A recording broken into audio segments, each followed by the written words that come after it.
వైషమ్యాలు, కుల పీడన చాలా స్పష్టంగా ఎక్స్రే తీసినట్టు కనబడుతుంది.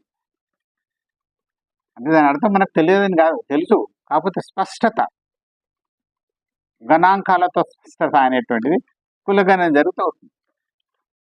మరి ఈ కులగణన జరిగిన తర్వాత వచ్చినటువంటి సమాచారాన్ని లేకుంటే జ్ఞానాన్ని ఎట్లా ఉపయోగించుకుంటారు? కొందరేమో ఎన్నికల్లో గెలవడానికి ఉపయోగించుకుంటారు. దాని అర్థం వాళ్ళ దగ్గర గణాంకాలు లేవు. దాదాపు అన్ని పొలిటికల్ పార్టీ దగ్గర ఏ అసెంబ్లీ సెగ్మెంట్లో ఏ కులాలు ఎంత సంఖ్యలో ఉన్నాయి, పార్లమెంట్లో ఎన్ని సంఖ్యలో, అన్ని కొందరికి ఎక్కువ తెలుసు, కొందరికి తక్కువ తెలుసు, అంతే తేడా.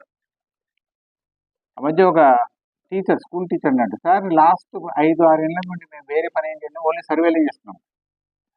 అంటే అదేంటి, చంద్రబాబు నాయుడు వచ్చిందో టీచర్లతో నా పాఠాలు చెప్పించకుండా సర్వేలు చేసిండని ఆయన చెప్పాడు. నాకు బాగా జ్ఞాపకం, టీచర్స్ అసోసియేషన్ కూడా ప్రొటెస్ట్ చేసింది, మేము చేయాల్సిన పని కాదు అదని. అవునా, మీకు జ్ఞాపకం ఉందే? అంటే ఎందుకు ఈ సర్వేలు చేస్తున్నాడు అంటే ఆంధ్రప్రదేశ్ సమాజంలో ఎవరు ఎంతమంది ఉన్నారు, ఎక్కడున్నారు, వాళ్ళు ఇప్పుడు ఎటువైపు ఉన్నారు, రేపు ఎటువైపు పోతారు, ఇదంతా అవగాహన రావాలంటే ఈ సర్వేలు జరగాలి. టీడీపీ చాలా స్పష్టంగా చేసింది, మిగతా పార్టీలు చేయకపోవచ్చు, తేడా ప్రతి ఒక్క పార్టీతోనే. ఈ కనుకనే వాళ్ళు ఎవరిని అభ్యర్థులకు పెడుతున్నారు, ఏ కాన్స్టిట్యూషన్లో ఎవరు పెడుతున్నారు అనే దానిపైన ఈ లెక్కల యొక్క సమాచారాన్ని ఆధారంగా చేసుకొని అవన్నీ జరుగుతున్నాయి. ఇంకోవైపు కుల నిర్మూలన వైపు శ్రద్ధ ఉన్నటువంటి మన లాంటి వాళ్ళకు ఓకే, ఆ కుల నిర్మూలన ఆచరణ పెంపొందించడానికి ఈ కులగణ ఒక సాధనంగా ఉపయోగపడుతుంది. అంటే దీన్ని ఎవరు వాడుకుంటున్నారు అనే దానిపైన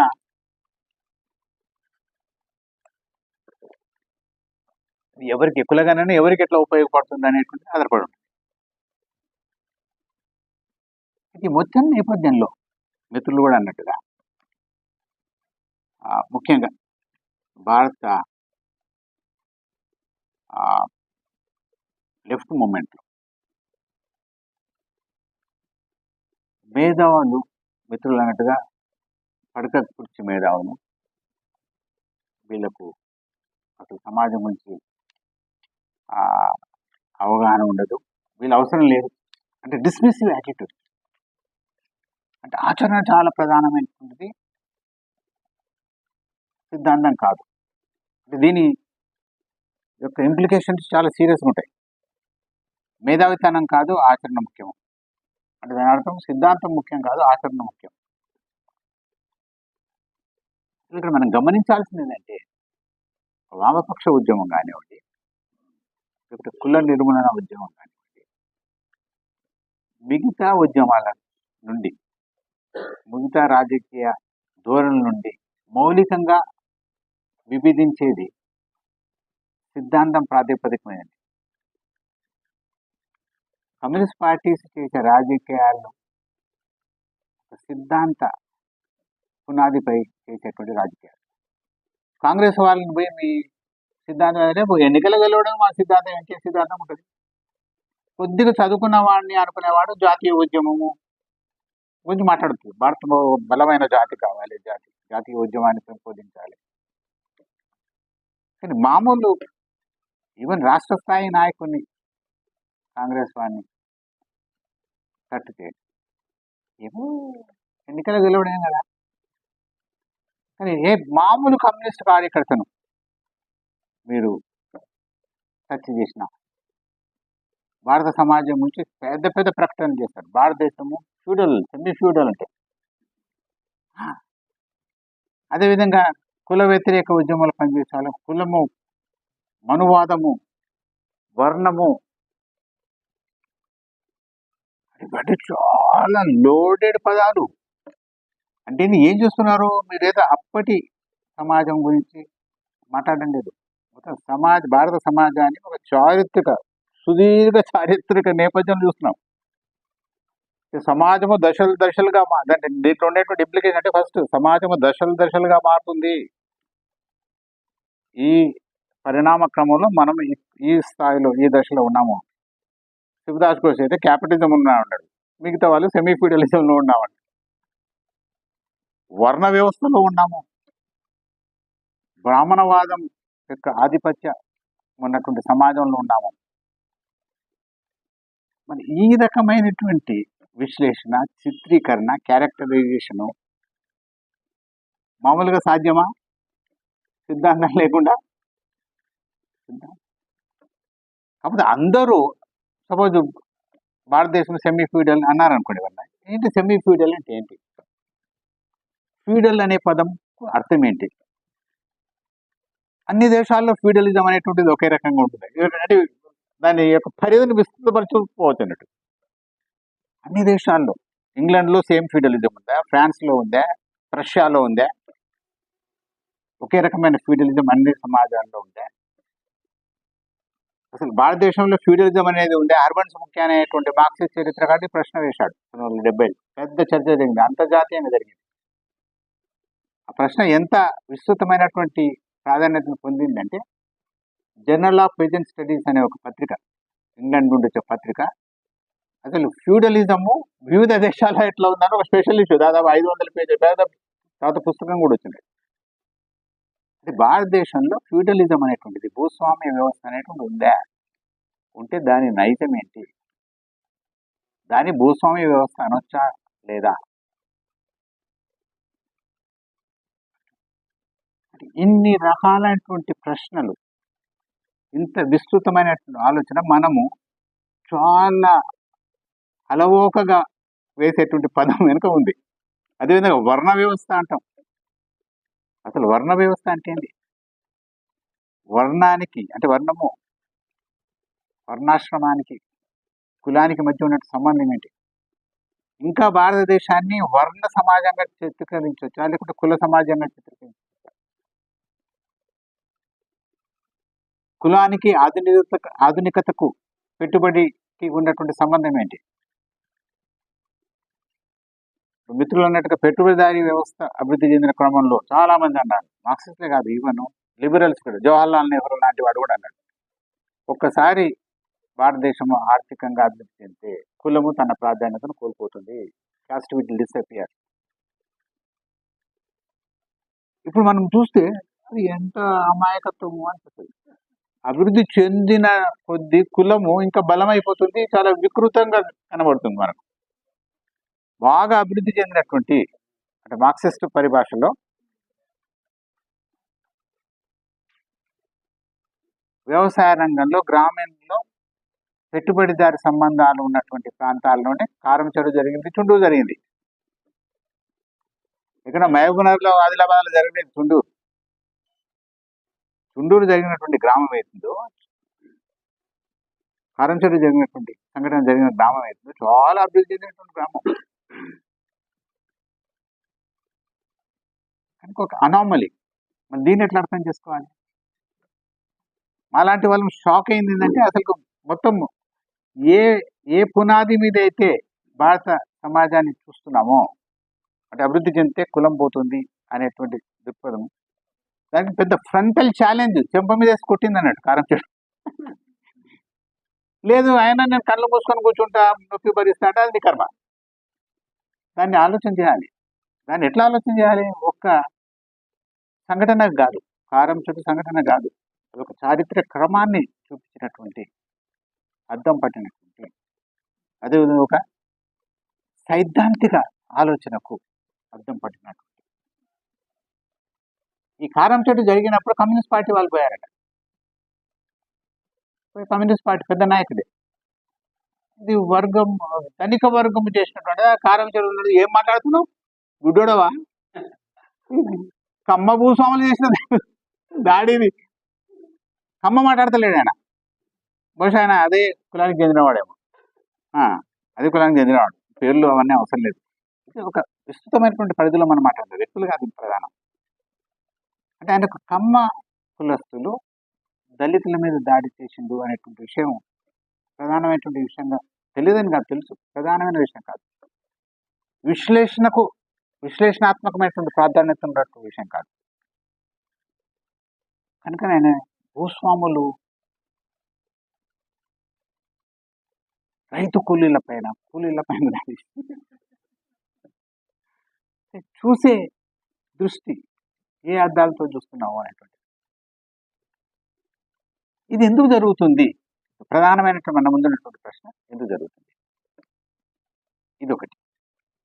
రెండవది మిత్రులున్నట్టుగా ఇలా కమ్యూనిస్ట్ ఉద్యమంలో కమ్యూనిస్ట్ కార్యకర్తలు మేధావుల ఎడల ఒక నిమ్న భావన, చులకన భావన కాదు కానీ నిమ్న భావన, వీళ్ళు ప్రధానం కాదు. అసలు మార్క్సిస్టు ఆలోచన విధానం ప్రాపంచిక దృక్పథం చూస్తే యూరోప్లో ఉన్నటువంటి అత్యున్నతమైనటువంటి తాత్విక మిత్రులన్నట్టు political economy thought Adam Smith Ricardo అంటే సామాజిక శాస్త్రాల్లో, తత్వశాస్త్రంలో అత్యుత్తమైనటువంటి ప్రామాణికత కలిగినటువంటి మేధో ఉత్పత్తితో, మేధో సంపత్తితో ఘర్షణ పడి వచ్చినటువంటి మార్క్సిజం. ఎందుకంటే Hegelian philosophy, classical political economy, అదేమో సోషలిస్టు సిద్ధాంతం, వీటి మూడి మధ్య ఒక చర్నింగ్ జరగడం వల్ల వచ్చినటువంటి మార్క్సిజము. అటువంటి అత్యున్నతమైనటువంటి తాత్విక రాజనైతిక తత్వశాస్త్ర సోషలిస్ట్ థాట్ నుండి వచ్చిన దాన్ని మీరు గౌరవించడమే లేదు. కనుక ఒక ప్రశ్న, ఎందుకు ఈ విధంగా ఓకే సిద్ధాంతాన్ని, సిద్ధాంతం లేకుండా ఆచరణ లేదు.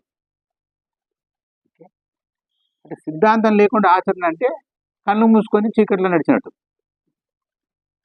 ఎంత బలమైనటువంటి కింద పడే ప్రమాదం ఉంది. ఈ మొత్తం 80 ఏళ్ళు చూస్తే కింద పడే లేసుడే లేదు. ఎంత కింద పడిందంటే ఈరోజు భారతదేశము నయా ఉదారవాద హిందుత్వ హెజుమోని భావజాల ఆధిపత్యంలో ఉంది. అది సత్యం, కళ్ళు మూసుకోవడానికి వీలేదు. ఈరోజు భారతదేశంలో ఉన్నటువంటి పాలక సిద్ధాంతం ఏందో అంటే ఒక రకంగా సెక్యులరిజము, సామ్యవాదము అటువైపు నుండి ప్రయాణం చేస్తూ ఆ రకమైనటువంటి విలువలు కలిగినటువంటి రాజ్యాంగం ఉన్నటువంటి దేశంలో ఈరోజు వాటికి పూర్తిగా విరుద్ధమైనటువంటి పాలనా వ్యవస్థ ఉంది. నయా ఉదారవాద హిందుత్వం ఆ రకమైనటువంటి. మళ్ళీ దీన్ని అర్థం చేసుకోవాలంటే మామూలు ఏమంటే మోదీ చాలా మంచిగా మాట్లాడతాడు కనుక ఓట్లు వేసినారు. మోదీ పోతే హిందుత్వ ఇదంతా పోతే వాళ్ళు ప్రకటించింది కదా హిందూ రాష్ట్ర ఏర్పాటు మా లక్ష్యం. ఈ రాజ్యాంగానికి అసలు ఆ రకమైనటువంటి రాజ్య వ్యవస్థలో స్థానమే ఉండదు. కనుక ఇది మామూలు రాజకీయమైనటువంటి సంక్షోభం కాదు, ఇది డీప్ సూటెడ్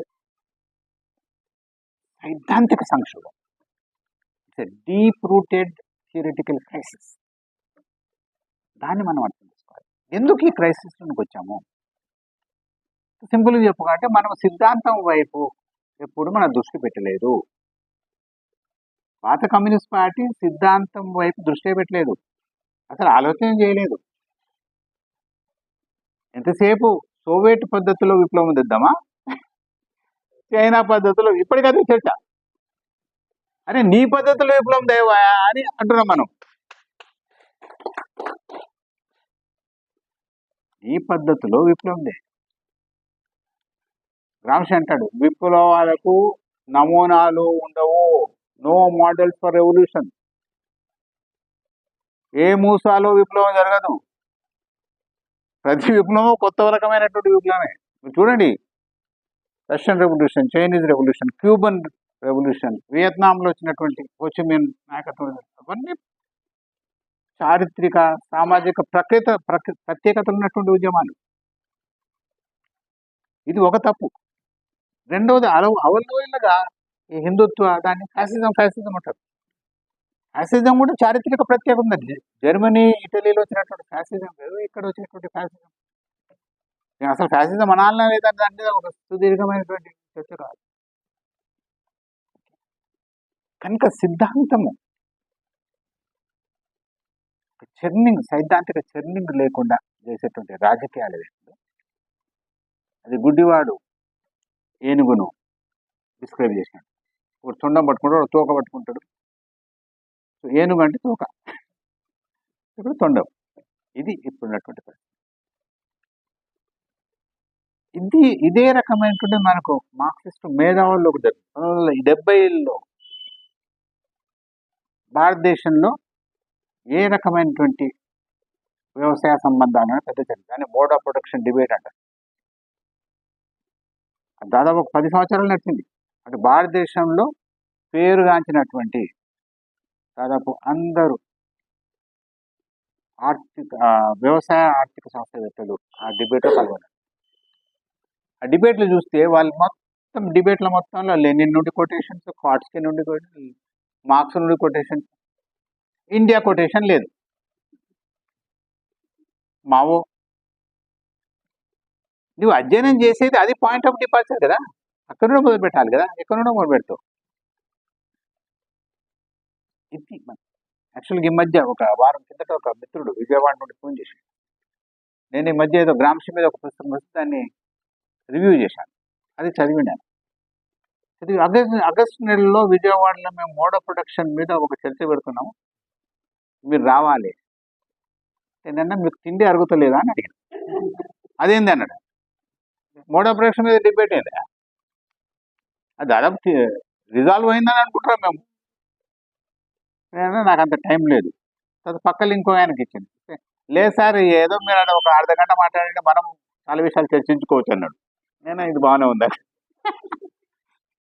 దాంట్లో ఉండకండి, 3 రోజులు సెమినార్ అట, రామారావు గారికి తెలుసు. సో పాయింట్ ఏంటంటే మొత్తం ఇంటలెక్చువల్ మ్యాపింగ్ ఒకవేళ చేసినట్టే సిద్ధాంతానికి చారిత్రక విశ్లేషణకు ఇవ్వాల్సినటువంటి ప్రాధాన్యత మనకు మార్క్సిస్టు, అదేవిధంగా కుల నిర్మూలన ఉద్యమాలను జరగలేదు అనేటువంటిది మనం ఈ మధ్య ముఖ్యంగా విజయవాడ, గుంటూరులో లెఫ్ట్ పార్టీస్ అంతా తీసుకురావాలి, నన్ను కూడా రావాలి ఒకసారి చర్చలో. అంటే నేను అన్నా, ఫస్ట్ ఆఫ్ ఆల్ ఇవి ఎందుకు విడిపోయినావో చర్చ జరగాలి. విడిపోయినరు, దాదాపు 64లో విడిపోయినరు, తర్వాత 69లో విడిపోయినరు, తర్వాత విడుతూనే పోతున్నారు. దానికి ముహూర్తం ఏం లేదు. 64తో ఆగిపోతుందేమో, ఒకటే విభజన జరిగిపోతుంది అనుకోవడం లేదు, విభజన జరుగుతూనే ఉంది. ఎన్నున్నావో కూడా లేదు అనుకుంటా. ఆయన కొద్దిగా సంఖ్యాపర జ్ఞానం ఎక్కువ ఉంది కనుక నాన్న అడిగితే కౌంటింగ్ 2-3 తర్వాత నేను కౌంటింగ్ మర్చిపోతా. నేనన్నాను మొత్తం దేశంలో ఇంకా ఎక్కువ ఉంటాయి. పాయింట్ ఏంటంటే లెఫ్ట్ యూనిటీ అనేటువంటిది జరగాలంటే అసలు ఎందుకు విడిపోయినారు మొదటి చర్చించాలి. Point number 1. పాయింట్ నెంబర్ 2, ఈ విడిపోయిన తర్వాత 64 అంటే దాదాపు 60-70 సంవత్సరాలు అయింది కదా, సరే 50 సంవత్సరాలు పడి, ఈ 50+ సంవత్సరాల్లో ఈ పార్టీలు ఒక ఘనీభవించినటువంటి సంస్థలు. పార్టీలను కలపాలంటే జనరల్ సెక్రటరీ అవుతాడు, మెంబర్, ఎన్ని ప్రశ్నలు. ఏదో నిర్మలా సీతారామన్ 3-4 బ్యాంకులను కలిపినట్ట, దాంట్లో కూడా ఎంతో అసంతృప్తి ఉండొచ్చు చాలా మందికి. నేచురల్లీ అక్కడ సీనియర్ ఉన్నాడు, ఇక్కడ జూనియర్ అయిపోతాడు. తెలంగాణ, ఆంధ్ర 2 బయట అయినప్పుడు మీకు తెలుసో లేదో, చాలా మంది ఇక్కడ సీనియర్గా ఉన్నటువంటి, ఎందుకంటే ఇక్కడ తెలంగాణలో ఉన్నటువంటి ఆఫీసర్స్కి ఇంగ్లీష్ రాదు, నిజాం ప్రభుత్వం కనుక ఉర్దూ వచ్చి వాళ్ళకు. అక్కడ ఆంధ్ర నుండి వచ్చిన వాడు దాదాపు రెవెన్యూ డిపార్ట్మెంట్ కనుక తహసీల్దార్ ఉన్న ప్రతి ఒక్కరు గ్రాడ్యుయేట్, వాడికి ఇంగ్లీష్ వచ్చు, వాడు సీనియర్ అయిపోయింది. వీడు చాలా మంది ఇక్కడున్న ఆఫీసర్లు ఇంగ్లీష్ నేర్చుకోవాల్సి వచ్చింది. ఇంగ్లీష్ పరీక్ష పెట్టింది తెలుసా మీకు, కొంచెం పెద్దవాళ్ళు ఎవరన్నా ఉంటే తెలిసి ఉంటుంది. ఇంగ్లీష్ పరీక్ష రాయడం కూడా 30-40 ఏళ్ళు వచ్చిన తర్వాత లాంగ్వేజ్ నేర్చుకుని పరీక్ష రాయమంటే, ఇప్పుడు నన్ను 10th క్లాస్ రాయమంటే ఫెయిల్ అవుతాను నేను గ్యారంటీ, కనుక అటువైపు దృష్టి పెట్టాను. సో కనుక ఒక 50-60 సంవత్సరాలు విడిగా ఉన్నటువంటి పార్టీలను తీసుకొచ్చి మీరంతా యూనిటీగా అండి అంటే ఎట్లా అవుతుంది? సిద్ధాంతపరమైన రాజకీయపరమైన విభేదాలు కాదు, వ్యవస్థాపరమైన విభేదాలు, గ్రూపు పరమైన విభేదాలు, వ్యక్తిగతమైనటువంటి విభేదాలు. అదేవిధంగా లాల్ అండ్ నీల్ చాలా ఫ్యాషనబుల్గా అయింది.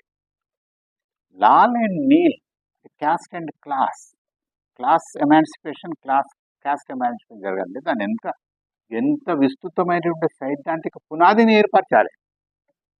కూర్చొని మీటింగ్ పెట్టేసి లాల్ నీల్ జయ జయ అన్నట్టు కుదరదు, జెండాలు మార్చుకుంటే కుదరదు. అంటే చెప్పదలుచుకునేది అంటే చాలా సీరియస్ విషయం.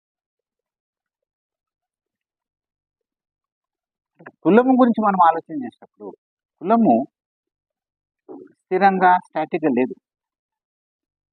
కులం నిరంతరం మారుతూ వస్తుంది.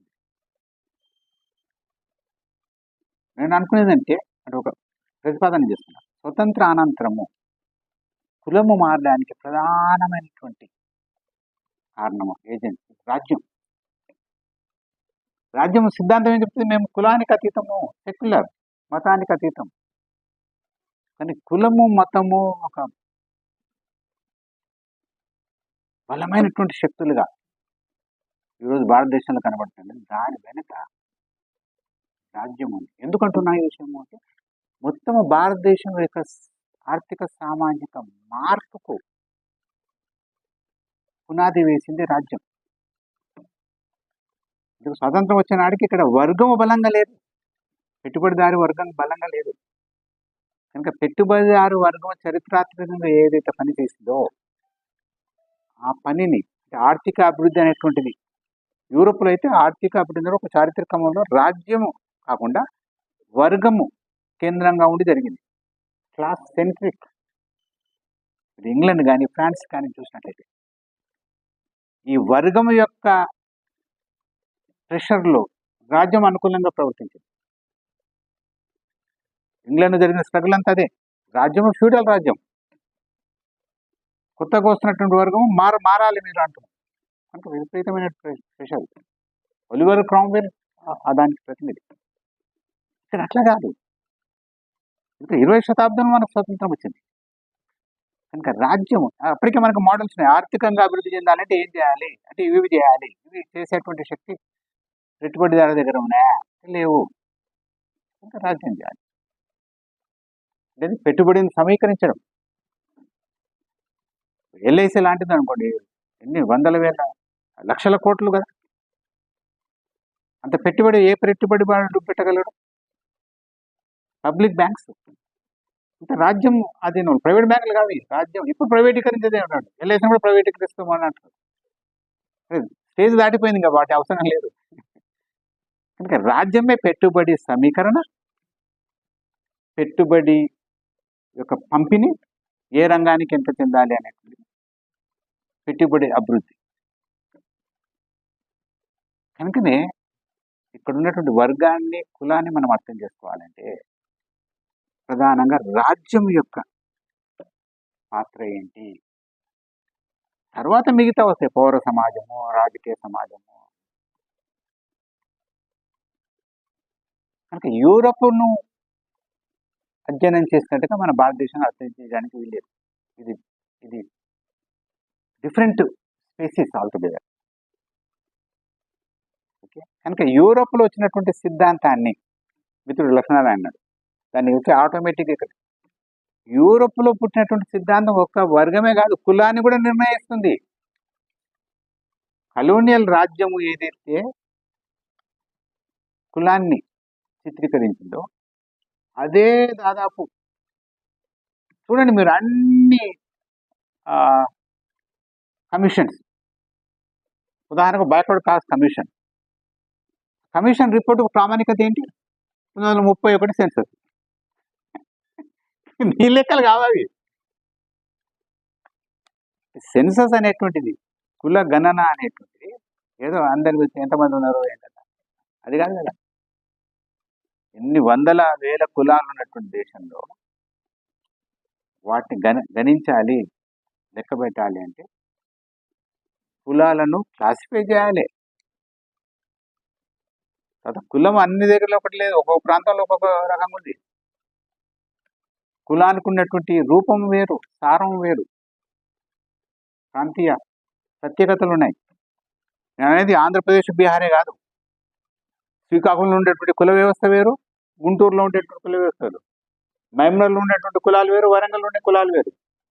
మహబూబ్నగర్లో మాట్లాడే తెలుగు వేరు, వరంగల్లో మాట్లాడే. ఫస్ట్ నేను నిజాం కాలేజ్ ఉన్నప్పుడు నా తెలుగు, నేను మహబూబ్నగర్ నుండి, మా ఫ్రెండ్స్ అంతా ఖమ్మం వాళ్ళు ఉండేవాళ్ళు, రోజు ఎగతాళి చేసేవాళ్ళు నీకు తెలుగు రాదు అని. చాలా ఇన్సల్ట్గా ఫీల్ అయ్యేవాళ్ళు. సో ఆ ఇన్సల్ట్ నుండి తప్పించుకోవడానికి ఇంగ్లీష్ నేర్చుకోవాలి పట్టుదలగా. అంతా తెలుగు మీడియం, మిత్రులంతా తెలుగు మీడియం నేర్చుకోవాలి. ఇంగ్లీష్లో అయితే వాడు తప్పులు పట్టేదిగా, మనం ఎంతో వాడంతే. అంటే అంత వైవిధ్యత ఉంది. ఇంత వైవిధ్యతను ఏ రకంగా కులగణన ద్వారా మీరు క్యాప్చర్ చేస్తారు కనుక దాని మెథడాలజీ ఏంటి, ఆ కులగణనలో మీరు ఏ సైద్ధాంతిక సాధనాలను, కాన్సెప్ట్స్ని వాడతారు, ఏ పద్ధతిలో క్లాసిఫికేషన్ చేస్తారు. బ్రిటిష్ వాడు 1931 అప్పుడు ఇంత చైతన్యం లేదు. కులగణనలో ప్రజలను ఏ పద్ధతిలో, ఎంత మేరకు, ఏ రూపాల్లో ఇన్వాల్వ్ చేస్తారు. కులగణన అంటే ఏదో ఒక స్టాటిస్టిషియను, ఓకే, ఒక బ్యూరోక్రాటు ప్రశ్నావళిని ఏర్పరిచి స్కూల్ టీచర్లను పోయండి పాఠాలు చెప్పడం బంద్ చేసి కులాలను లెక్క పెట్టండి అన్నాడు. అంతే ఇదే చాలా వెరీ కాంప్లెక్స్ ప్రాసెస్. దీంట్లో మేము రాసినటువంటి పుస్తకంలో అదే విషయాన్ని తీసుకొచ్చేటువంటి ప్రయత్నం చేశాం. ఆ ఎన్యూమరేటర్స్ ఎవరైతే డేటా కలెక్ట్ చేస్తారో వాళ్ళను ట్రైనింగ్ ఇవ్వాలి. లేకుంటే మేము 1998-99లో ఒక సర్వే చేసినాం, election survey, all India level, మన యాదగిరి గారి దాంట్లో భాగంగా. ఒక క్వశ్చనర్లో నీకు ఎన్ని భాషలు వచ్చు అంటే తెలుగు ఒక్కటే వచ్చు అని రాసింది. ఒక 5-6 క్వశ్చన్స్ చదువు, నువ్వు ఏ పేపర్ చదువుతావు అంటే హిందూ పేపర్ అన్నాడు. నాకు డౌట్ వచ్చింది, హిందూ పేపర్ తెలుగులో కూడా ఉందా అని. అట్లా జవాబు చెప్తారు. సభలో ఆసక్తి ఉండదు, రెండవది దాని ఇంపార్టెన్స్ తెలియదు. ఎవరైతే మనం ప్రశ్న అడుగుతున్నామో వాడికి అది ఇదేదో నాకు ఉపయోగపడుతుంది, దీనికి ప్రాధాన్యత ఉంది అంటే దాని ముందు, కులగణనకు ముందు ఒక రకమైనటువంటి రాజకీయ భావజాల చైతన్యం కలిగించాలి. లేకుంటే నాకేం సంబంధము. ఓకే, ఆధిపత్య కులాల వాళ్ళు అసలు మేమేమో ఆస్తుల వివరాలు అడుగుతాడేమో, ఎందుకు ఎనతలకి. కనుక ఎన్నో రకాలుగా క్రాస్ చెక్ చేసుకోవాల్సినటువంటి అవసరం కూడా ఉంటుంది. కనుక ఇది very complex kind of process. కనుక కులము అనేటువంటిది మారుతూ వస్తుంది. మనం ఎట్లయితే మార్క్సిజంలో మార్క్స్, లెనిన్ అని అంటారు, అదేవిధంగా ఇక్కడ ఫూలే అంబేద్కర్. ఫూలే 150 సంవత్సరాల కిందటి వాడు, అంబేద్కర్ కూడా చనిపోయి దాదాపు 50-60 ఏళ్ళు అవుతుంది. ఈ 60 ఏళ్లలో ఎంత మారింది కుల వ్యవస్థ. అంటే ఈ మాస్టర్స్ ఎవరుతున్నారో, మన గురువులు ఎవరుతున్నారు, వాళ్ళ నుండి నేర్చుకుని, దే ఆర్ అవర్ టీచర్స్ నుండి నేర్చుకొని, ఓకే, ఏం నేర్చుకోవాలి వాళ్ళ నుండి?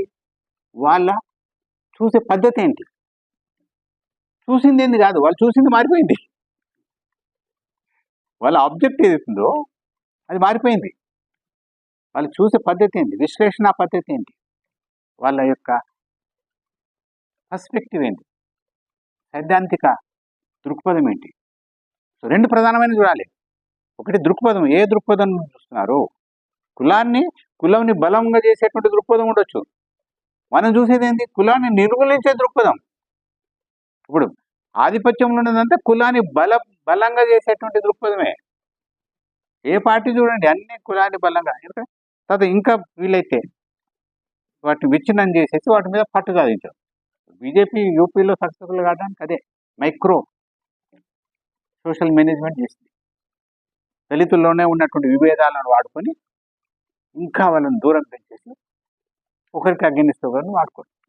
అట్లా చేశాను కదా, నీకు వాళ్ళ సపోర్ట్ వస్తుంది. ఒకరు దూరం అవుతాడు, మిగతా వాళ్ళు. అదేవిధంగా ముస్లింలను ఫస్ట్ మందా ముస్లింలు చెప్పేసి ముస్లింలను కూడా విభజించటం.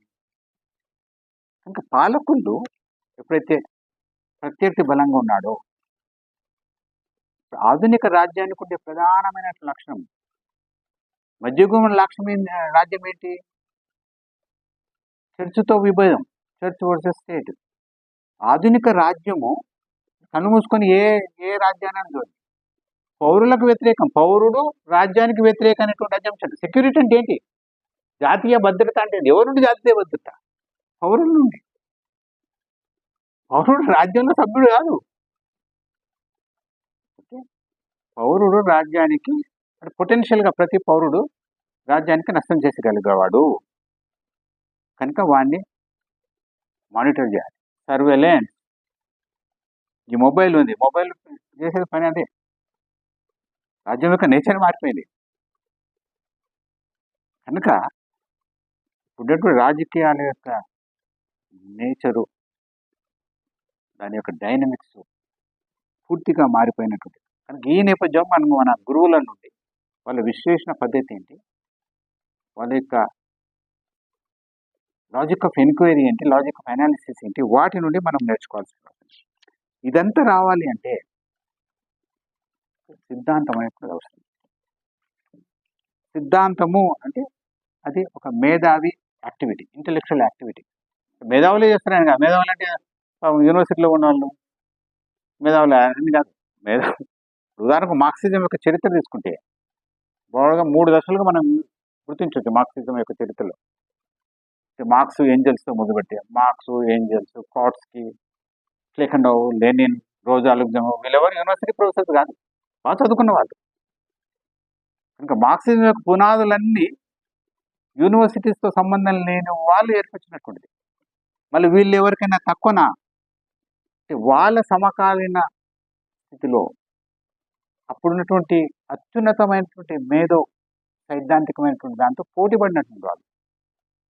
లెనిన్ థియరీ ఆఫ్ ఇంపీరియలిజం ఏదైతుందో అది అత్యున్నతమైనటువంటి. సో చిన్న ప్రశ్న, లెనిన్ సామ్రాజ్యవాదం మీద ఒకవేళ అవగాహన లేకుంటే రష్యన్ విప్లవం సాధ్యమయ్యేదా? ఎందుకు? మార్క్సిస్ట్ సిద్ధాంతంలో ఏంటి? పెట్టుబడిదారీ వ్యవస్థ బాగా అభివృద్ధి చెందిన తర్వాత దాంట్లో ఉండేటువంటి వైరుధ్యాల కారణంగా సోషలిస్ట్ విప్లవం వస్తుంది. ఇదేది పూర్తిగా ఇంకా ఎద్దుల బండి మీద వ్యవసాయము, ఎద్దులతో వ్యవసాయం చేసేటువంటి దేశం, ఎద్దులు ఏమంటారు, గుర్రాలు. ఓకే, ఎక్సెప్ట్ పెట్రోగ్రాడ్, దాని తర్వాత లెనిన్ గ్రాడ్, మళ్ళీ ఇప్పుడు పీటర్స్ గ్రాడ్ ఏదో పెట్టింది, సెయింట్ పీటర్, కింగ్ పీటర్. అక్కడనే కొన్ని ఇండస్ట్రీస్ ఉన్నాయి. మొత్తం రష్యా మొత్తం వ్యవసాయమే. సగం రష్యా మంచులనే ఉంటుంది 6 నుండి 8 నెలలు. అటువంటి బ్యాక్వర్డ్ రష్యాలో సోషలిస్ట్ విప్లవం ఎట్లా సాధ్యమే? సింపుల్గా ఏంటంటే మన నాయకులు అంటే లెనిన్ చాలా గొప్పవాడు, లెనిన్ మంత్రగాడు.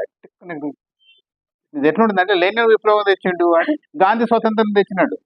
గాంధీ స్వతంత్రం 8,000 లక్షల మంది సఫరింగ్ ఉంది. లెనిన్ మిగతా వాళ్ళతో అంటే రష్యన్ సోషల్ డెమోక్రటిక్ పార్టీ అన్నవాళ్ళు, అంటే మెన్షివిక్స్, బోల్షివిక్స్. మెన్షివిక్లు ఉదాహరణకు ట్రాట్స్కీ లాంటి వాడు ఇక్కడ క్యాపిటలిజం పూర్తిగా అభివృద్ధి. బాబు ఇప్పుడు ఏమొద్దు, వినడము తాగడం రెండో నడువు ముందుకు పోతే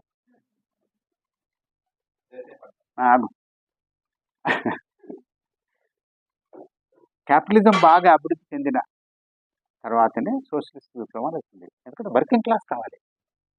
ఇక్కడ వర్కింగ్ క్లాస్ లేదంతా రైతులు, కూలీలు ఉన్నారు.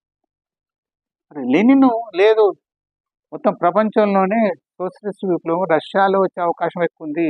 మరి ఏంటి దాని వెనుక? మామూలు వాడు రాజకీయ నాయకుడు అయితే మనమే ఇప్పుడు ఓడిపోయినా కూడా మేమే గెలిచేటోళ్ళ మీద ఎదుటోడు తొండి చేసినట్టు, ఇది అట్లా కుదరదు, విప్లవం కదా మదాక. ఏంది దీని వెనక పెట్టుబడిదారి వ్యవస్థ ఏ దశలో ఉంది? సామ్రాజ్యవాద దశలో ఉంది. కనుక మొత్తం ప్రపంచ పెట్టుబడిదారి వ్యవస్థ సామ్రాజ్యవాదం అనేటువంటి చైన్లో ఉంది. ఇది ఒక గొలుసు ఉందనుకోండి, గొలుసును తెగగొట్టాలంటే ఎక్కడ తెగగొడతారు? బలంగా ఉన్న దగ్గరనా? మందం ఉన్నాడు తెలివైన వాడు ఏం చేస్తాడు? గొలుసును తెగగొట్టాలి, 2 ముక్కలు చేయాలి అంటే ఎక్కడైతే లింక్ వీక్ ఉందో అక్కడ కొడతావు. దీన్ని అదే భాష వాడిండు. రష్యా అనేది ఈ సామ్రాజ్యవాద చైన్లో బలహీనమైనటువంటి link, weakest link in the imperialist chain అన్నాడు. ప్రపంచ సామ్రాజ్యవాద దారి వ్యవస్థలో ఇది వీకెస్ట్ లింక్ కనుక వీకెస్ట్ తెగొట్టచ్చు. అంటే దాని వెనుక అతి ఉన్నతమైన అతి అభివృద్ధి చెందినటువంటి విశ్లేషణ ఉంది. పెట్టుబడిదారు వ్యవస్థ ఏడల విశ్లేషణ ఉంది, సామ్రాజ్యవాదం ఏడల విశ్లేషణ ఉంది. కనుక చెప్పదలుచుకునేది అంటే ఒక అత్యున్నతమైన సిద్ధాంతం లేకుండా రాజకీయాలు కనుక మేధావులను ఆమెచేయరు అన్నట్టు. రెండవ దశకు వస్తే బ్రీఫ్గా మాట్లాడదాం మార్క్సిజం గురించి.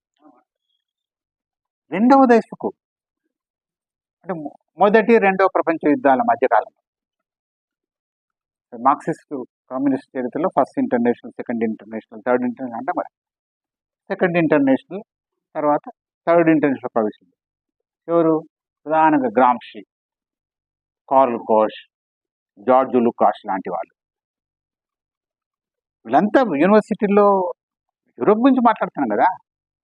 మన దగ్గర మొత్తం దేశంలో ఒకటే యూనివర్సిటీ ఉంది. మొత్తం తెలంగాణ మొత్తం హైదరాబాద్ స్టేట్ మొత్తంలో ఒకటే అమ్మాయిల స్కూల్ ఉంది, అది కాచిగూడలో ఉంది. అట్లా అది అభివృద్ధి కదా, యూనివర్సిటీస్ ఉన్నాయి. రష్యాలో కూడా యూనివర్సిటీస్ ఉన్నాయి. ఓకే, మాస్కో యూనివర్సిటీ ఉంది. 19వ శతాబ్దంలో మాస్కో యూనివర్సిటీకి మిగతా దేశాల నుండి, బల్గేరియా, హంగరీ నుండి విద్యార్థులు చదువుకునేవారు. 19వ శతాబ్దం రష్యా ఏంటంటే సాహిత్యపరంగా, సైన్స్ పరంగా, మ్యాథమెటిక్స్ పరంగా, ఓకే, సామాజిక శాస్త్రం, తత్వశాస్త్రం పరంగా చాలా ఉన్నతమైనటువంటి అభివృద్ధి.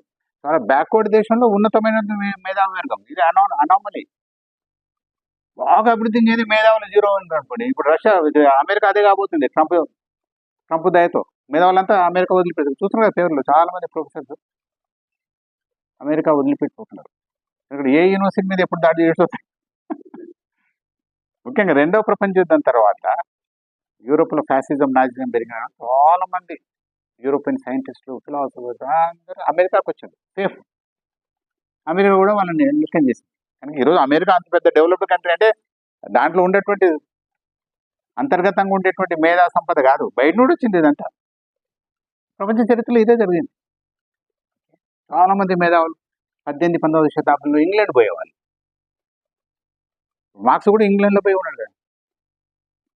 సో పాయింట్ ఏంటంటే రెండవ దశలో కూడా ఆచరణతో సంబంధం ఉన్నటువంటి వాళ్ళు మార్క్సిస్టు సిద్ధాంత అభివృద్ధిలో ప్రధానమైన పాత్ర వహించారు. మూడవ దశ ఇక్కడ మనం గమనించాలి. నేను అనుకునేది ఏంటంటే, ఆలోచన చేస్తుంటే మూడవ దశ కారణంగానే సిద్ధాంతం యొక్క ప్రాధాన్యత తగ్గిందేమో అని. మూడవ దశలో మార్క్సిస్టు సైద్ధాంతిక అభివృద్ధి అనేటువంటి పార్టీలలో ప్రైవేటుగా జరగలేదు, యూనివర్సిటీలో జరిగింది. ఫ్రాంక్ఫర్ట్ స్కూల్ 1940 తర్వాత, 40-45 తర్వాత మార్క్సిస్ట్ సిద్ధాంతంలో ప్రముఖమైనటువంటి తత్వవేత్తలు, ప్రముఖమైనటువంటి సిద్ధాంతకర్తలు అందరూ యూనివర్సిటీల్లో ఉన్నవాళ్ళు. మార్క్సిస్ట్ సిద్ధాంతీకరణ, విశ్లేషణ సంస్థాకరింపబడింది, ఇన్స్టిట్యూషనలైజ్ అయింది. కనుకనే విద్యా సంస్థల యూనివర్సిటీ వెలుపల ఉన్నవాడు వీడిని చూసి ఏంది వీడేంటి మనకు చెప్తూ. అయితే ఇక్కడ గమనించాల్సిన విషయం ఏంటంటే, మార్క్సిస్ట్ సిద్ధాంతం కూడా చాలా సంక్లిష్టంగా తయారైంది. అది నేను ఇంట్లో కూర్చొని చదువుతా అంటే కుదరదు. యూనివర్సిటీ అనేటువంటి ఒక ప్లాట్ఫామ్ ఇది, దాంట్లోనే. రెండవది, ఏ సిద్ధాంతమైనా అభివృద్ధి చెందాలి అంటే ప్రత్యర్థి కూడా బలమైనటువంటి వాడు ఉండాలి. రెండవ ప్రపంచం తర్వాత బలమైనటువంటి ప్రత్యర్థి, బలమైనటువంటి ఛాలెంజ్. ఇప్పుడు మనకు కుల వ్యతిరేక ఉద్యమానికి ఛాలెంజ్ ఓన్లీ వర్గం ఇంపార్టెంట్, వర్గం ఇంపార్టెంట్ లేకుండా వర్ణం ఇంపార్టెంట్ అని అనుకోండి, మనం అక్కడే కులం ఇంపార్టెంట్ అని చెప్తాం, అయిపోయి క్లోజ్. లేదు వాడు కాంప్లెక్స్ థియరీ నుండి వచ్చిన అనుకోండి, అప్పుడు మనకు ఛాలెంజ్, ప్రశ్న. అదేవిధంగా మార్క్సిజంకు కాంప్లెక్స్, ఎందుకంటే దానికి కారణం ఏంటంటే పెట్టుబడిదారు వ్యవస్థ యొక్క అంతర్గత నిర్మాణం కూడా విపరీతంగా మారిపోయింది. 19వ శతాబ్దంలో ఉన్నటువంటి పెట్టుబడిదారు వ్యవస్థ 19వ శతాబ్దంలో దాదాపు 20-30 ఏళ్ళ మార్క్స్ లండన్ సిటీలో ఉన్నాడు. రోజు బ్రిటిష్ మ్యూజియం లైబ్రరీ పోయాడు. బ్రిటిష్ మ్యూజియం లెవెల్లో ఉత్తగిట తిరగాలంటే దాదాపు 8-9 గంటలు పడుతుంది. పరిగెత్తితే 2 గంటలు పట్టింది నాకు. మళ్ళీ ఈవినింగ్ నేను ట్రైన్ తీసుకుని వెళ్ళిపోవాలి. అంత పెద్ద ప్రపంచంలోనే అత్యున్నతమైనటువంటి గ్రంథ ఏమంటారు కలెక్షన్ ఆఫ్ బుక్స్ మనకు. కారణం ఏంటంటే బ్రిటన్ ఇంపీరియలిస్ట్ రాజ్యం కదా. బ్రిటిష్ వాడు పాలనలో ఉన్నప్పుడు భారతదేశంలో ఏమి ప్రింట్ అయినా ఒక కాపీ ఇంగ్లాండ్ పోవాలి లైబ్రరీకి. తడకాయ యాదగిరి హ్యాండ్లూమ్ మీద ఒక పాంప్లెట్ ఇచ్చినాడు, ఒక కాపీ పోతుంది పోలీసు వాళ్ళ ద్వారా, తెలుసా? కనుక మన జోక్ కాదు. ఇక్కడ ఇప్పుడు కూడా సేకరిస్తారు వాళ్ళు. US library, Congress library. అప్పుడు ఎంత ఇంపీరియలిస్ట్ కదా. కనుక ఎక్కడ ఏం జరిగినా పోలీసు ద్వారా, వేగుల ద్వారా కలెక్టర్కు ఇన్ఫర్మేషన్ దేరా కాపీలు తీసుకురా, 3-4 కాపీలు ఇవ్వాలి మ్యాండేటరీ. వీళ్ళంతకీ వీళ్ళు ఇవ్వలేదు అనుకోండి, పోలీసు అని పంపుతాడు, అప్పుడు చచ్చినట్టుగా ఇవ్వాలి. పుస్తకాలే కానివ్వండి, పాంఫ్లెట్లే కానివ్వండి, ఇంకేదో ఒక బలమైనటువంటి చాలా విస్తృతమైనటువంటి రాజ్యం కదా బ్రిటిష్ రాజ్యం. అంటే ఆ కాలానికి ఇప్పటితో పోల్చలేము. కనుక ఇవన్నీ కనుక మీకు లండన్ లైబ్రరీ పోతే, బ్రిటిష్ మ్యూజియం లైబ్రరీ పోతే అవన్నీ documents 19th to early 20th century documents అనేది మీకు అడగనపడతాయి. విషయ సేకరణ చేసినప్పుడు వాడు ఊరుకుంటాడా? దాన్ని విశ్లేషిస్తాడు. వీళ్ళు ఎట్లా ఆలోచన చేస్తున్నారు, ఇప్పుడు ఎట్లా చేస్తే భవిష్యత్తులో ఎట్లా ఆలోచన చేయగలరు, దీని పర్యవసానం అంత విస్తృతమైన. ప్రత్యర్థి బలమైనటువంటి వాడు ఉన్నప్పుడు నీవు కూడా బలంగానే దానికి స్పందించాలి. ఆపయ్యా బాబు,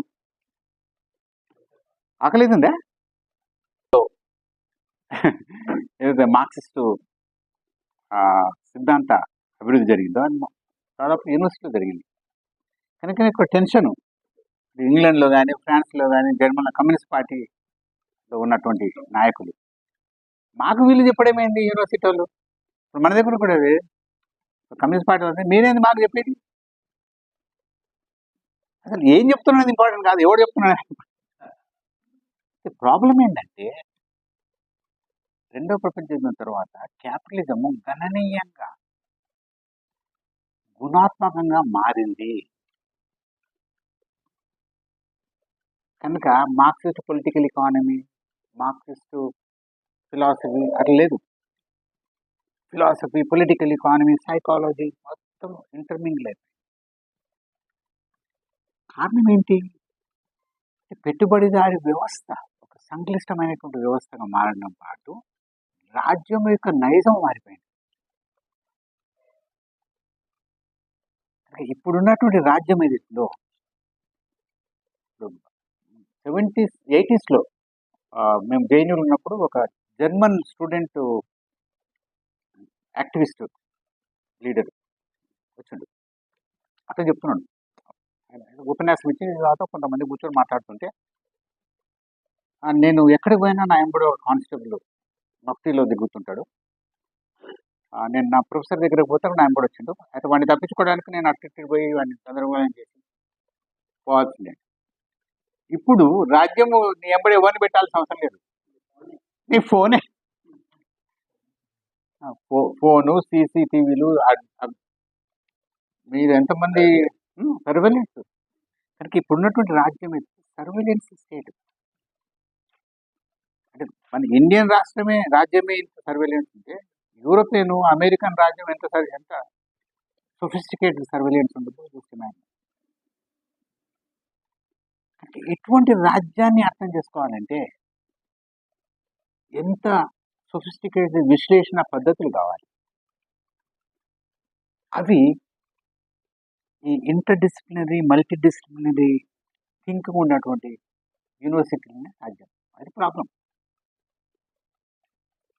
మామూలు కుల నిర్మూలన ఉద్యమం ఉన్నటువంటి కార్యకర్త కులాన్ని లోతులను విశ్లేషించమంటే చేస్తారు అనుభవంతో. అనుభవం సరిపోదు, ఎన్నో విషయాలు, కులానికి, మతానికి, వర్ణానికి, రాజ్యానికి, ఆర్థిక వ్యవస్థకు, వర్గానికి, మల్టీలాటరల్, ఇంటర్సెక్షనల్, లింగానికి, జెండర్, ఇన్ని విషయాలను ఒకే చూపులో పట్టుకోవాలి. అందరూ పట్టుకోవడం సాధ్యమని కాదు, ప్రయత్నం అయితే చేయాలి. కనుక ఒకే సందర్భంలో, ఒకే క్షణంలో మనం మాట్లాడే ప్రతి విషయము ఇన్నిటి ఎడల. మొన్న ఒక సెమినార్ అయింది బెంగళూరులో, కులగణన మీదని, మా బుక్ వచ్చింది కదా. అందరం మాట్లాడిన తర్వాత ఒక దళిత స్త్రీ కార్యకర్త సింథియా స్టీఫెన్, మాకు ఒక స్నేహం ఉంది, ఆమె లేచి, సార్ మీరు అందరూ కులం మాట్లాడినారు, లింగం గురించి మాట్లాడలేదు, స్త్రీల గురించి మాట్లాడలేదు. Gender issue important issue. అప్పుడు నేనే చేంజ్ చేస్తాను, నేనన్నా మీరు వచ్చి మాట్లాడండి. అంత పురుషులే ఉన్నారు, ఆమె ఒక్కతే ఉంది అప్పుడు స్త్రీ. ఇది అక్క ఒక్కతే ఉంది ఇక్కడ, సరోజనమ్మ గారు. ఆమె లేచి అదే ఏం ఉపన్యాసం ఇస్తున్నాం, మా గురించి ఎందుకు మాట్లాడతలేదు, అడగచ్చు, అడగలేదంటే ఆమె మర్యాద అన్నట్టు. సరదాగా. అంత కాంప్లెక్సిటీ ఉన్నటువంటి సందర్భం. కనుకనే మన సిద్ధాంతము, మన అవగాహన కూడా అంత కాంప్లెక్స్గా ఉండాల్సిన అవసరం ఉంది అనే విషయాలు. దీని అర్థము పార్టీల్లో కానీ, పార్టీయేతర పౌర సమాజంలో దళిత ఉద్యమంలో పనిచేసే వాళ్ళు, ఆలోచన చేసే వాళ్ళని తక్కువ చేసి చూడడం కాదు. వాళ్ళు ఇంకా యూనివర్సిటీస్తో ఇంటరాక్ట్ కావాల్సిన. అందుకోసం నేను 3-4 సెమినార్లు పెట్టినప్పుడు ఒక సెషన్, అంటే నేను హెడ్గా ఉన్నప్పుడు కొంత స్వేచ్ఛ ఉంటుంది కనుక యాదగిరికి భవిష్యత్తు నాకే ఉంటుంది. ఒక సెషన్లో ఈ ఉద్యమాల్లో ఉన్న వాళ్ళని పిలిచి పెట్టేది. అట్లా ఊసా గారు చాలాసార్లు వచ్చారు మా దగ్గర. ఎందుకు అకాడమిక్ సెమినార్ అంటే, లేదు, సామాజిక దృక్పథం నుండి ఉద్యమాలలో యాక్టివ్ ఉన్నటువంటి వాళ్ళు ఎట్లా చూస్తున్నారు ఈ విషయాన్ని. కనుక ఊసారిని పిలిచినప్పుడు అన్నది, మీరు ఎట్లా చూస్తున్నారో చెప్పడం కాదు, మీరు యూనివర్సిటీస్ నుండి ఏమి ఎక్స్పెక్ట్ చేస్తున్నారు, డిమాండ్ చేస్తున్నారు. యూనివర్సిటీ అంటే ఒక పబ్లిక్, ప్రైవేట్ కాదు. అజిం ప్రేమిజీ యూనివర్సిటీలో పోయి నేను డిమాండ్ చేస్తా అంటే చాలు అంటాడు, ఫీజు పే చేసిరా అంటాడు. Osman university public university. కనుక పబ్లిక్ యూనివర్సిటీ డైరెక్ట్గానో ఇండైరెక్ట్గానో ఏదో అట్లీస్ట్ నైతికంగా, morally accountable to the people కదా. కనుక ఏంటి యూనివర్సిటీ నుండి ఆయన చెప్పేది, మిమ్మల్ని తక్కువ చేసి చూడడం కాదు, ఇక్కడ యూనివర్సిటీలో మాకు టైం ఉంటుంది, లీజర్ ఉంటుంది. రెండవది లైబ్రరీస్ ఉంటాయి, లైబ్రరీ కొలాప్స్ అయినా కాదు, నోషనల్లీ లైబ్రరీ ఉంటుంది. ఓకే, చాలా విభాగాల్లో నేను political science, economics, sociology, philosophy ఇంతమందితో మాట్లాడే అవకాశం ఒకే ప్లేస్లో ఉంటుంది. కనుక మీరు మా నుండి ఏం ఎక్స్పెక్ట్ చేస్తారని చెప్తే ఆ రకమైనటువంటి అన్ని కోణాల నుండి ఆలోచన చేసే అవకాశం ఇక్కడ ఉంది. కనుక దీన్ని మీరు వాడుకోవాలి, అది చెప్పేటువంటి. కనుక నిరంతరం ఈ ఇంటర్ఫేస్ అకాడమియాకు, సివిల్ సొసైటీకి, పొలిటికల్ సొసైటీకి, సబల్టన్ సొసైటీకి మధ్య నిరంతరం ఉండాల్సినటువంటి అవసరం ఉంది. ఇక్కడనే గ్రాంషి సిద్ధాంతం ఒక ప్రాధాన్యత. గ్రాంషి మేధావుల మీద ఒక వ్యాసం రాశారు. గ్రాంషి అనే ఆయన ఇటాలియన్ మార్క్సిస్టు సిద్ధాంతకర్త. ఈ మొదటి 2 ప్రపంచ యుద్ధాల మధ్యలో ఇటాలియన్ కమ్యూనిస్ట్ పార్టీ పనిచేసి జనరల్ సెక్రటరీ కూడా. తర్వాత ముసోలిని పోయి జైల్లో పెట్టిండు. జైల్లో ఆయన రాసినటువంటి పత్రాలను నోట్బుక్స్లో రాసేది, ప్రిజన్ నోట్బుక్ అంటారు. దాంట్లో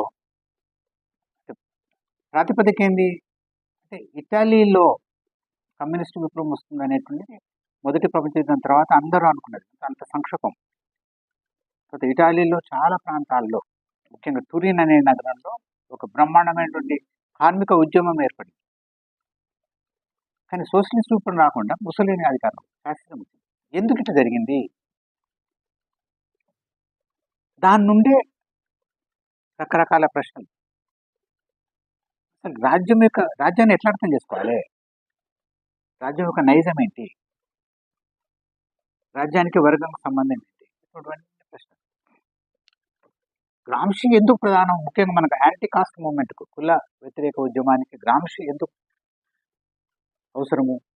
ఆయన దృష్టి ప్రధానంగా మార్క్స్ చూస్తే మార్క్స్ యొక్క జీవితం చాలా భాగము పెట్టుబడిదారీ వ్యవస్థ యొక్క అంతర్గత నిర్మాణం పైన, దాస్ క్యాపిటల్ అనేది అది పెట్టుబడిదారీ వ్యవస్థలో ఉన్నటువంటి అంతర్గతమైనటువంటి సంబంధాలు, నిర్మాణము, వాటిలో ఉండేటువంటి ప్రాసెసెస్, మెకానిజమ్స్ గురించి మాట్లాడారు. మధ్య మధ్యలో మీరు చాలా విషయాలు మాట్లాడి ఉండొచ్చు, కానీ కేంద్ర అంశం ఏది? ఈ గ్రామ్షి అనే సిద్ధాంతకర్తకు కేంద్ర విషయం ఏంటంటే అసలు రాజ్యం ఎట్లా ప్రవర్తిస్తుంది, రాజ్యం ఎట్లా ప్రవర్తిస్తుంది. అంతవరకు మార్క్సిజంలో ఉన్నటువంటి రాజ్య సిద్ధాంతం ఏంటి? రాజ్యం అనేటువంటిది హింసాత్మకమైనటువంటి. లెనిన్ స్టేట్ అండ్ రెవల్యూషన్ మీద చదివితే రాజ్యం అనేటువంటిది పోలీసు, ప్రిజను, మిలిటరీ, హింస. లిబరల్స్ కూడా ఇప్పుడు వెబర్ లాంటి వాడు, మార్క్స్ వెబర్ లాంటి sociology, legitimate use of violence, force, coercion. రాజ్యం అంటే ఓన్లీ హింసనే కనబడి.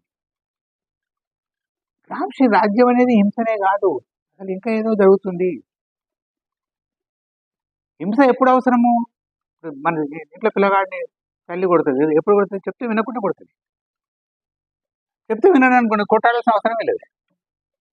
రాజ్యం చెప్పినట్టుగా విని రాజ్యంకు అనుకూలంగా అందరూ ప్రవర్తిస్తే హింస అవసరమే లేదు.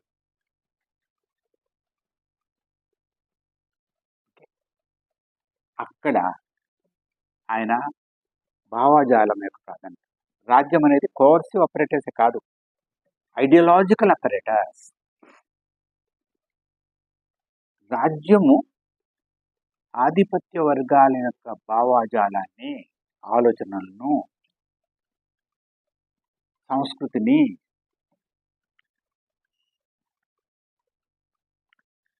క్రోడీకరించి, సమీకరించి ఆధిపత్య భావంగా మార్చుతుంది. కనుక ఇప్పుడు కార్మికుడు ఉన్నాడు, కార్మికుడు పారిశ్రామికవేత్త ఎంత గొప్పవాడు, తండ్రి లాంటి వాడు, నాకు ఉద్యోగం ఇచ్చిండు అనుకున్నాను అనుకోండి, వాడు ఎదురు తిరిగే అవకాశమే లేదండి. మన పాత హిందీ సినిమాల్లో గొడవ అయింది, కార్మికులు ఒకడు విలన్, కార్మిక నాయకుడు విలన్, వాడు మొత్తం అల్లజడి చేసి స్ట్రైక్ చేయిస్తాడు. దాంట్లోనే ఇంకో నాయకుడు ఉంటాడు, వాడు నాయకుడు ఎదుగుతాడు. ఎదిగి లేదు కార్మికుడు మన పారిశ్రామికవేత్త మన తండ్రి లాంటి వాడు, మై బాప్. కనుక ఎంతో రిస్క్ తీసుకొని పెట్టిండు. ఆమె ఎద్దనపూడి సులోచన అనే ఒక నవలలో కారు నడిపే వాడికి ఎంత టెన్షన్ ఉంటుంది, కారు కింద పడడానికి ఉండదట.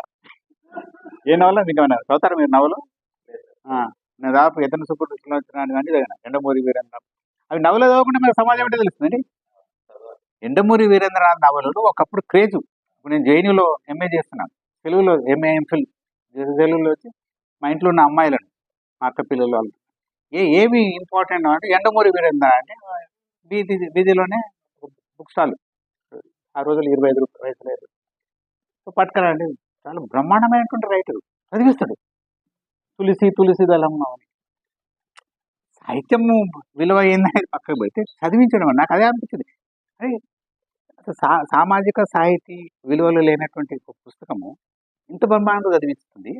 మనం అన్ని ఉన్నట్టు మన దేవుడు చదవడం లేదు, ఇదో పెద్ద ప్రశ్న కదా. మీరు రాసేది మాకు అర్థం కాదు సార్, మేము చదవము. లేకుంటే వాళ్ళు చెప్తే 2 నిమిషాల్లో చెప్పు. ఇప్పుడు మీరు చాలా దయనీయులు, దయాహృదయులు, గంటసేపు విన్నారు. మా పిల్లలు అయితే 2 నిమిషాలు, టెల్ మీ ఇన్ 2 minutes. నిజమే, 2 నిమిషాలు చెప్పకపోతే జీవితంలో ఎప్పుడు చెప్పలేవు. అది కొద్దిగా కట్ చేయండి, సెన్సార్ చేయండి. నేనే అయితే భావజాల ఆధిపత్య భావజాలం అర్థం చేసుకోకుండా పెట్టుబడిదారి సమాజం యొక్క అత్యున్నత దశలో రాజ్యం హింసపై ఆధారపడకుండా భావజాలం యొక్క ఆధిపత్య భావాలను ఆధారపడుతుంది.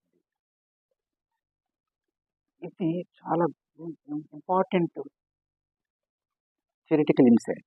సైద్ధాంతిక విషయం. ఎందుకు ఈరోజు చూడండి, భారతదేశంలో ఎవరైతే కుల నిర్మూలన వైపు ఉండాలని కోరుకుంటామో, సామ్యవాదం వైపు ఉండాలని వాళ్ళందరూ బీజేపీ వైపు పోతున్నారు. సింపుల్గా ఏదంటే మోసం చేసి వాళ్ళని లాక్కుంటున్నాడు. కానీ మంత్రగాడు ఈ మధ్య ఒక మ్యాజిషియన్ అంటే మన ప్రజలంతా మూర్ఖులా? అక్కడ ఏదో బలమైనటువంటి ఆలోచన ఉంది, భావజాలం ఉంది. బెంగాల్లో మమతా బెనర్జీ తర్వాత సిపిఎం నుండి చాలా ఎక్కువ మంది బీజేపీలో పోయారు. కారణాలు చాలా ఉండొచ్చు, కానీ భావజాలమైనటువంటి కారణాలు మనమే చూస్తున్నాం మన జీవితంలో. ఇంతకుముందు ఒక మిత్రుని గురించి మాట్లాడుకుంటున్నాం, అంటే లెఫ్ట్ మూవ్మెంట్ నుండి వచ్చి చాలా యాక్టివ్గా ఉన్నాడు. ఈరోజు అన్ని వేదాల్లో ఉన్నాయని అన్నాడు. నేను ఒక ఆయన ఫోన్ చేసి ఎట్లున్నాడు మన మిత్రుడు, పేరు చెప్పడం బాగుండదు. ఏముంది సార్, అన్ని వేదాల్లో ఉన్నాయని. నేను అది ఎప్పుడో దయానంద సరస్వతి 19వ శతాబ్దంలో చెప్పింది కదా, ఈయన కొత్తగా చెప్పి 200 సంవత్సరాల కింద చెప్పిండు. అంటే దీన్ని ఏదో హాస్యంగా తీసుకోవాలి, చులకనగా చిన్న విధంగా. దీని ఏంటి చెప్పదలుచుకుంది అంటే, ఈరోజు హిందుత్వం అనేది మామూలు రాజకీయమైనటువంటి శక్తి కాదు, ఇది ఆధిపత్య భావజాల శక్తి. గ్రామ్షియన్ భాషలో చెప్పండి, హెజిమోనిక్ ఫోర్స్. ఆధిపత్య భావజాలంగా ఉంది. కనుక ఈ ఆధిపత్య భావజాలాన్ని ఎదుర్కోవాలంటే ప్రత్యామ్నాయమైనటువంటి భావజాలం, దాన్ని గ్రామ్షి కౌంటర్ హెజిమోనీ అంటారు. వర్గ ప్రాతిపదికమైన, కుల ప్రాతిపదికమైన, కుల వ్యతిరేక ప్రాతిపదికమైన కౌంటర్ హెజిమోనీ అనుకోండి ఈ రోజు ఉన్నటువంటి చారిత్రక, భారతదేశంలో ఉండేటువంటి చారిత్రక అవసరము. ఈ కౌంటర్ హెజిమోనీ క్రియేట్ చేయడంలో చేయగలిగేటువంటి వాళ్ళు మేధావులు. కనుక కుల నిర్మూలన ఉద్యమంకు అతి ప్రధానమైనటువంటి అవసరం మేధావుల విస్తరణ, ఎక్స్పాన్షన్ ఆఫ్ ఇంటెలెక్చువల్ స్ట్రాటజీ. ఇక్కడ అసలు వాస్తవంగా జరుగుతుంది. ఎక్కడైతే అవకాశం ఉందో ఆధిపత్య భావజాలాన్ని గ్రామ్షి 2 రకాల ఇంటెలెక్చువల్స్ ఉంటాయండి. ఒకటి ఆర్గానిక్ ఇంటెలెక్చువల్స్, అంటే వర్గం నుండి వచ్చినటువంటి మేధావులు. రెండవది ట్రెడిషనల్, సాంప్రదాయిక మేధావులు.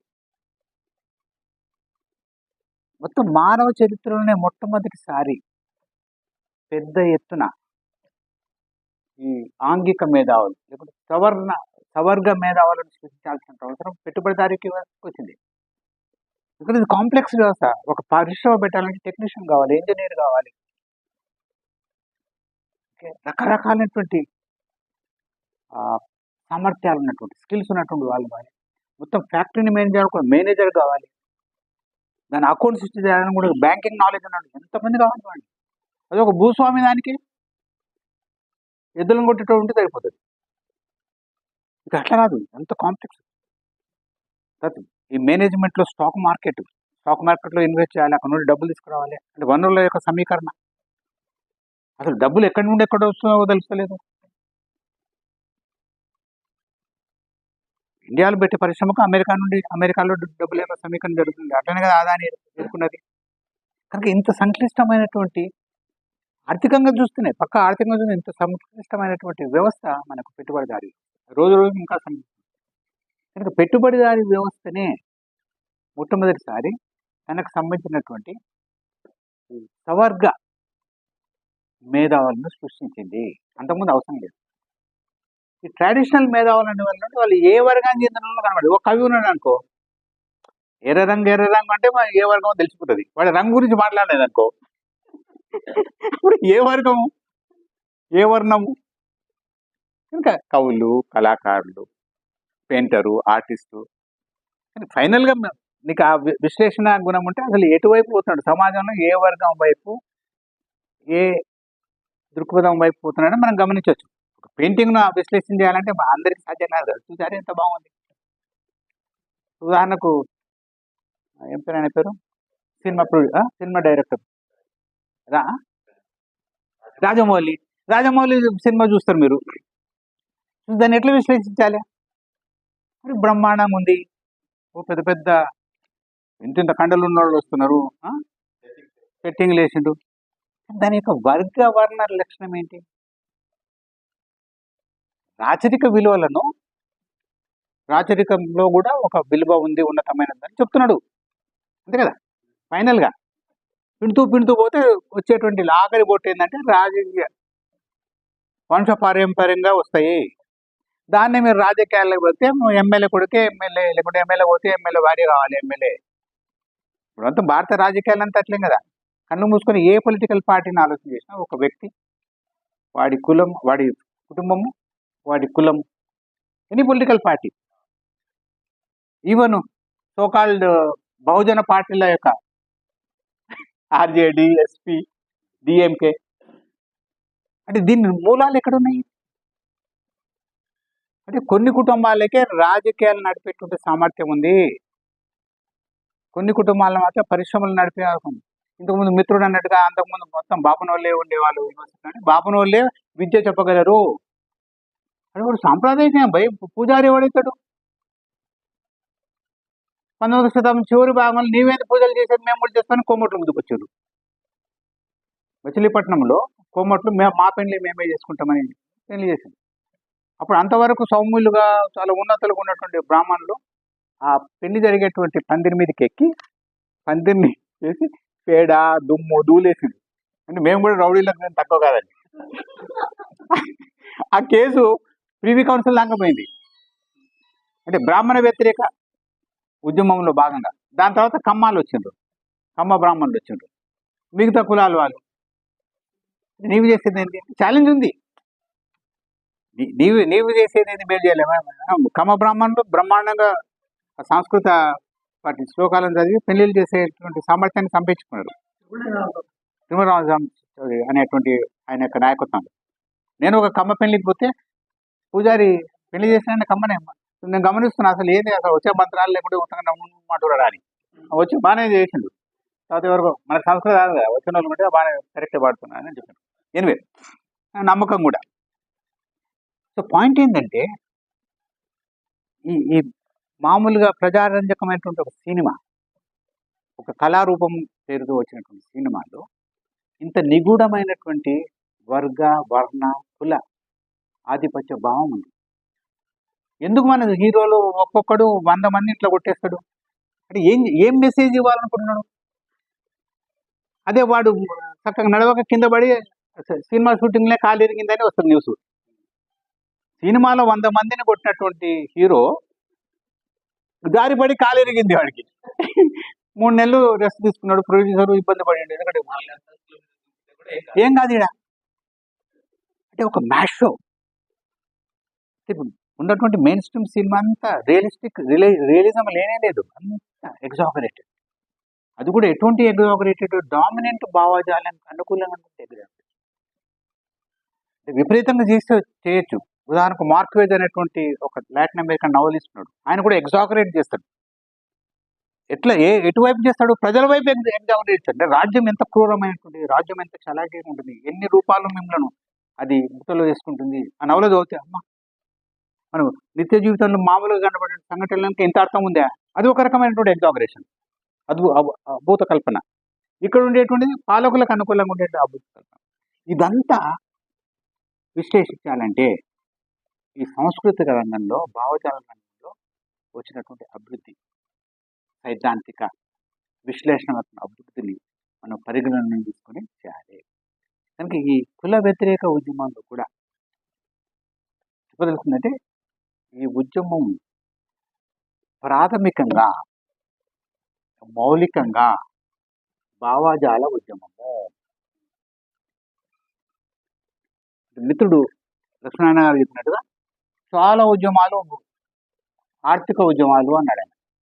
కమ్యూనిస్టుల ఉద్యమంలో ఆర్థిక ఉద్యమాలే నిజమైన ఉద్యమాలు. ఆర్థిక ఉద్యమాలు ఏంటి? కూలి పెంచు, జీతం పెంచు, డిఏ పెంచు, వాటితో సమాజం మారిపోతుందే. అంటే ఇది వ్యవస్థలో భాగంగా ఒక మెరుగైనటువంటి స్థానం. రిజర్వేషన్స్ పెంచితే కానీ ఉద్యోగాలు ఇవ్వను. Message is loud and clear. అసలు మనం ఎటువైపు పోతున్నాం ఫైటింగ్. ఓకే, కనుక జరగాల్సినటువంటిది ముఖ్యంగా కుల నిర్మూలన ఉద్యమే కాదు, వర్గ వ్యతిరేక ఉద్యమం కూడా ప్రధానంగా భావజాల ఉద్యమం, భావజాల సాంస్కృతిక సైద్ధాంతిక తాత్విక ఉద్యమము. అది మేధావులు చేయాల్సింది. ఈ మధ్య వరుసగా అమ్మాయిలు భర్తలను చంపుతున్నాం. నేను కొంతమంది మిత్రులు వస్తే ఏంటి ఇట్లా జరుగుతుంది, ఏం మాట్లాడుతున్నావు సార్, ఒక్క సంవత్సరంలో 500 జరిగినాయి అన్నాడు. ఇప్పుడు భార్యను భర్త చంపినట్టే న్యూస్ రాదు, కుక్క మనిషిని కలిసిందంటే న్యూస్ కాదు, మనిషి కుక్కను కలిసింది అనుకోండి. ఇక్కడ జరుగుతుందంటే భార్య భర్తను చంపుతుంది, అది ప్రియంతో. మనిషి కుక్కను కలుస్తున్నాడు. నాకు ఆలోచన వచ్చింది, నేను ఎవరో కార్టూన్ పెట్టాను. అక్కడ భార్య పోతుంది, భార్య మీద కాళ్ళ మీద పడి, అక్కడ పురుషుడు భర్త నాకు విడాకులు ఇవ్వు కానీ నన్ను చంపొద్దు దయచేసి అని అడుకుంటున్నాడు. అయితే నేను ఒక మిత్రుని పెట్టిన వాట్సాప్లో, సరదాగా అనిపించింది పెట్టిన. పెడితే అతను కుటుంబ వ్యవస్థ ఎంత క్షీణించింది, ఇంత తొందరగా క్షీణిస్తుందని నేను అనుకోలేదు. బలవాడివయ్యా, దాదాపు 70 ఏళ్ళ కిందట విశ్వనాథ సత్యనారాయణ, మా మిత్రుడు కేజీ రామారావు సాహిత్యంతో ఎక్కువ పరిచయం కనుక నేను ఒకవేళ తప్పు చెప్తే ఆయన కరెక్ట్ చేయాలి. 1000 పడుగల్లో అప్పుడే ఊహించుండు కుటుంబ వ్యవస్థ, వివాహ వ్యవస్థ క్షీణించబోతుంది. కానీ ఆయన కారణం వేరు. ఎందుకు క్షీణిస్తుంది అంటే ఆధునికత కారణంగా సనాతన ధర్మం క్షీణిస్తుంది కనుక. అంటే ఆయన దృక్పథంలో స్త్రీ ఇంటి పట్టున భర్తకు విధేయురాలుగా ఉండి భర్తనే మొదటి దేవుడు, తర్వాత విగ్రహం రెండవ దేవుడు అని అనుకోవాలి. మనం అట్లా కోరుకోవడం లేదు. స్త్రీ హక్కులు, స్త్రీ యొక్క స్వేచ్ఛ. కారణం అంటే గమనించిండు, వివాహ వ్యవస్థ బలహీనపడుతుంది, క్షీణిస్తుంది. దానికి ప్రత్యామ్నాయమైనటువంటి వ్యవస్థ ఏంది అనేటువంటి ఆలోచన ఆయనకు లేదు, ఆయనకు సంబంధం లేదు. ఇదే కాపాడాలి కనుక ఎట్లా కాపాడాలంటే ధర్మాన్ని కాపాడండి, సనాతన ధర్మాన్ని కాపాడాలి. అందరూ అటు వైపు కానీ మొత్తం భర్తను ప్రశ్నించినంత వరకు ఇబ్బంది లేదు కదా. నీవేంది అని అడిగింది అనుకోండి, అప్పుడు ప్రాబ్లం వస్తుంది. కనుక ఇది చెప్పదలుచుకుంది అంటే ఇది మేధావి రంగంలో, భావజాల రంగంలో జరగాల్సింది. అంటే విశ్వనాథ సత్యనారాయణ లాంటి ప్రత్యామ్నాయాన్ని మనం కోరుకుంటామా, లేకుంటే స్త్రీ స్వేచ్ఛతో కలిగినటువంటి సంబంధాలు ఉండి హింస లేనటువంటి వివాహ వ్యవస్థ, లేకుంటే కుటుంబ వ్యవస్థ, లేకుంటే లివ్ ఇన్ రిలేషన్షిప్ అని మధ్య చాలా సినిమాలు కూడా వస్తున్నాయి. బేసికల్ ఏంది, ఒక స్త్రీ పురుషుడు కలిసి ఉండాలి. అది వివాహమా లేకుంటే బయటనా? ఇది అఫ్కోర్స్ బయట అంటే షాక్ ఉంటాడు, మీరు షాక్ దగ్గర నేను మాట్లాడుతున్నాను.